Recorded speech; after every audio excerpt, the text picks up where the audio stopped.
Some very serious things are happening in our country right now, but we do have a defender of freedom and the Constitution in Washington, D.C., who knows more about the Constitution in 2 minutes than a senator like Dianne Feinstein knows in her entire life. And I'm talking about newly elected senator. And that label, that label will go away very soon, but he is the man right now. Ted Cruz is joining us on News Talk 550 KTSA. Senator, thank you so much for your time this morning. Good morning, Trey. It's great to be with you. I got to say, first of all, on behalf of a whole lot of folks, thank you so much for standing up for the Constitution and defending the Constitution of the United States. Well, thank you, Trey. It is a real privilege to serve, particularly right now when the challenges are so grave. I got to tell you, Washington, D.C. is a strange place. They are very, very surprised when someone actually goes there and does what he said he would do. Well, they certainly are. They've been caught off guard by you. They don't know how to. They don't know how to act. The only comeback that somebody like Dianne Feinstein has is, "I'm not a sixth grader."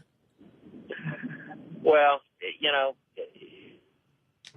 she said something in that exchange that I think was very revealing, which is when I asked her about the basis in the Constitution for her law that would restrict our Second Amendment rights, she did not have an answer to that. In fact, for a long time, she refused to answer at all.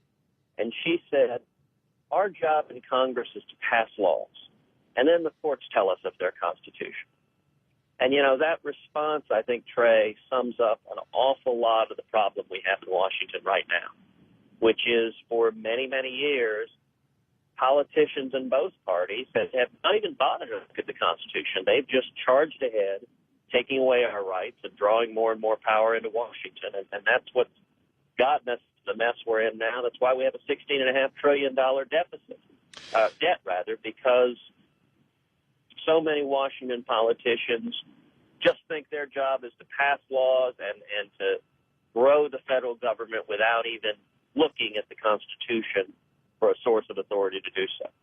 I want to get into gun control and talk about the possible filibuster with you coming up. But first, I want to talk about the Medicaid roundtable that you're having today with Governor Perry.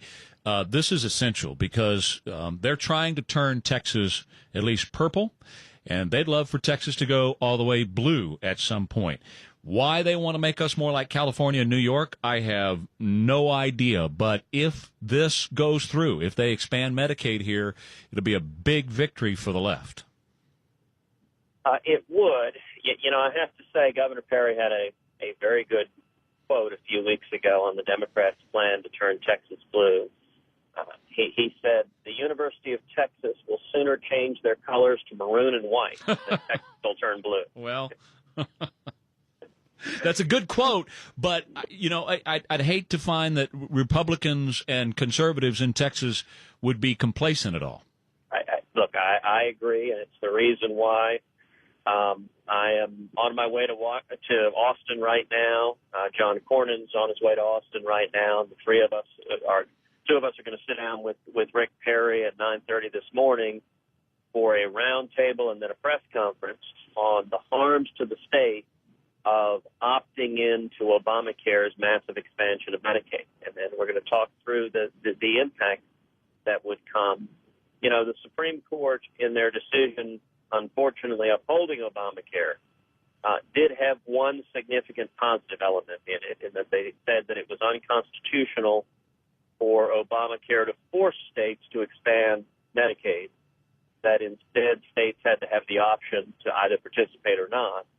And Governor Perry has taken a principled stand, saying Texas is not going to opt into this massive expansion of Medicaid that would put enormous financial pressures on the state. And I think he's doing the right thing, and that's why I'm glad to stand with him this morning. What do you think is the biggest challenge to have to fight back that assault on the expansion of Medicaid? Well, the way Obamacare is structured, it's a little bit like a bait and switch program that's designed to get you hooked, because it provides a whole bunch of federal money for states to make this expansion. And so the argument that people make in the state legislatures is, gosh, this is free money. How can we turn down all this free money from the federal government? And my response to that is, number one, it's not free money, it's our money.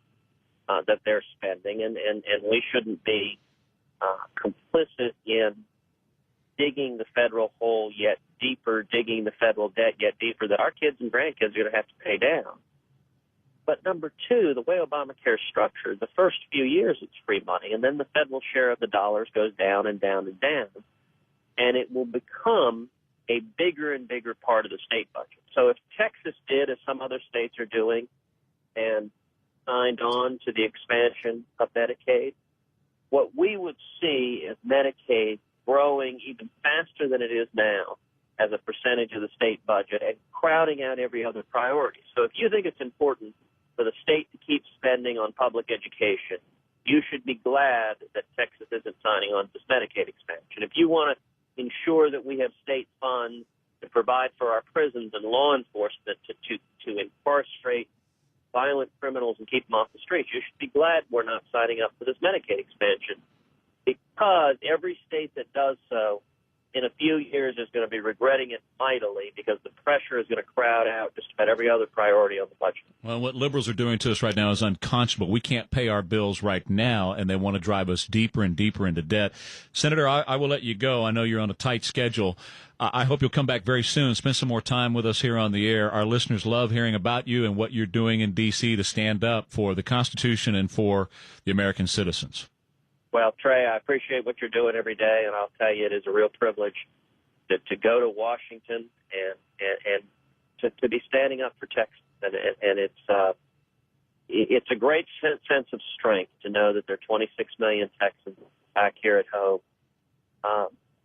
who are fed up with what's happening in Washington and are looking for more leaders to stand up and just do what's right. Just follow the Constitution, protect our liberty, and stop bankrupting our country. And that's what I'm trying to do every day. And it is a real privilege to serve. Keep it up, sir. We'll speak again soon. Take care. Bye-bye. Senator Ted Cruz on News Talk 550 KTSA.